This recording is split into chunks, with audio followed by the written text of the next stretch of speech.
The latest coronavirus patient is a student at Western University. When she returned from Wuhan last week, she avoided campus and stayed at home. According to health officials, no one else was put at risk because she did everything right. This is somebody who actually wore the equivalent of surgical mask for her entire travel from Wuhan to London, even though she didn't have symptoms at the time.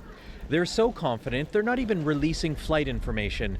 Once she did show symptoms, she initially tested negative. A second different test of her sample days later revealed she was indeed infected.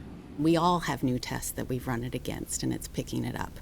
So this is part of the science of the way that we develop rapid tests for a response to a new pathogen that we're just learning more about. Every Ontario sample has been retested and confirmed. The London woman arrived a day after Canada's first case, a man in his 50s with more serious symptoms. Today he was discharged from the hospital. He'll stay isolated at home as a precaution. Those that get worse tend to get worse, after several days, and I think this particular patient, we felt comfortable that they're past that window. In British Columbia, testing and retesting have also ramped up. Samples from more than 100 people have been through labs. Only one tested positive earlier this week.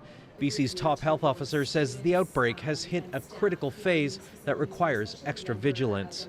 We are now at the point where people who have traveled here to BC and to Canada, who are incubating this disease, may start showing symptoms. The woman in London, Ontario recovered quickly compared to the first Canadian case. Health officials suspect younger people are faring better in this outbreak because of their more robust immune systems. The science and understanding of this coronavirus is still evolving. Vic Adopia, CBC News, Toronto.